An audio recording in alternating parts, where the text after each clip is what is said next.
Assalamualaikum warahmatullahi wabarakatuh. Perkenalkan, nama saya Intan Indriani dari kelas DI 3B. Baiklah, pada video kali ini saya akan menjelaskan 3 buah algoritma penjadwalan proses. Yang pertama, Shortest Job Rescheduler atau biasa disebut SJF Preemptive. Yang kedua, RRSJF Preemptive. Yang ketiga, siklus CPU Input Output Burst. Baiklah, yang pertama SJF Preemptive. SJF Preemptive adalah jika suatu proses sedang dikerjakan, kemudian ada proses lain yang datang di mana burst time-nya atau BT-nya lebih kecil dari sisa waktu proses yang sedang dijalankan itu, maka proses lain ini akan dikerjakan dulu, sementara sisa proses tadi dikembalikan ke ready queue. Atau bisa juga diartikan yaitu mengambil jalur terpendek. Contoh, di sini ada 3 buah tabel. Yang pertama tabel proses, yang kedua tabel arrival time, yang tabel ketiga burst time.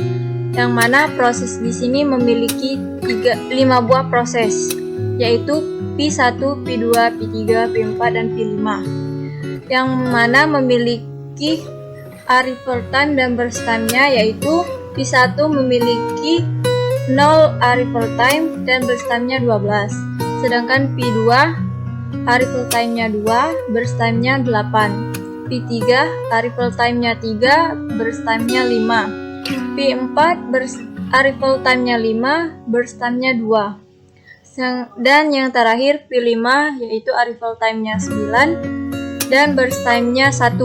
Baiklah, langkah pertama adalah jumlahkan seluruh burst time atau BT-nya, yaitu 12 ditambah 8 ditambah 5 ditambah 2 ditambah 1, yaitu sama dengan 28. Maka kotak yang akan ditampilkan adalah 28 kotak.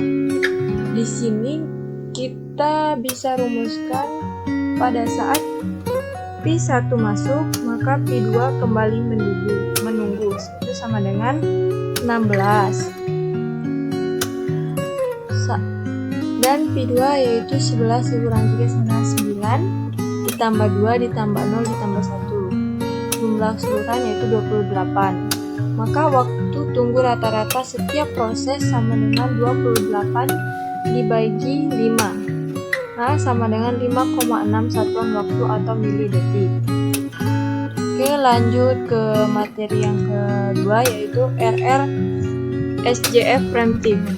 Merupakan pemberian jatah waktu sebesar Q atau kuantum pada setiap proses dengan persyaratan bahwa jika PA sedang running, datang PB dengan burst time yang lebih kecil, PA langsung berhenti dan masuk ke RQ. PJ dijalankan sampai selesai atau sampai kuantumnya habis, dan kalau saat PJ running datang lagi PK dengan burst time yang lebih kecil, PJ langsung berhenti dan masuk ke ready queue. PK dijalankan sampai selesai atau sampai kuantumnya habis, dan demikian seterusnya. Contoh, di sini ada 3 buah tabel, yaitu proses, arrival time, dan burst time. Di mana di sini memiliki 5 buah proses, yaitu P1, P2, P3, P4, dan P5. Yang memiliki arrival time dan burst time-nya yang kita bisa lihat di sini, yaitu P1 sama dengan 0 arrival time-nya, sedangkan burst time-nya 12. Arrival time P2 sama dengan 2 dan burst time-nya 8. P3 arrival time-nya 3, burst time-nya 5. P4 arrival time-nya 5, burst time-nya 2.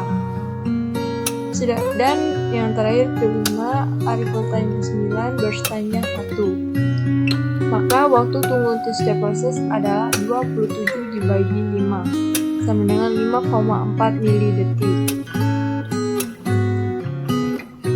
Lanjut yang materi ketiga, yaitu siklus CPU Input Output Burst, yaitu sistem multiprogramming diperlukan untuk memaksimalkan utilitas CPU. Ketika proses dijalankan, akan ada siklus eksekusi CPU dan menunggu input-output yang disebut dengan siklus CPU. Full input-output burst. Eksekusi proses dimulai dengan CPU burst dan dilanjutkan dengan input-output burst, diikuti CPU burst lain, kemudian input-output burst lain, dan seterusnya.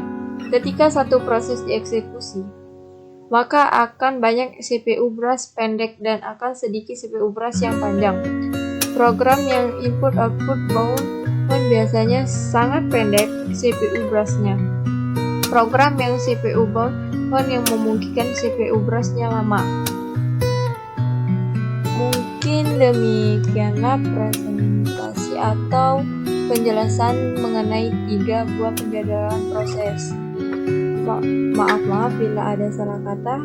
Saya akhiri, wabillahi taufiq wal hidayah. Assalamualaikum warahmatullahi wabarakatuh.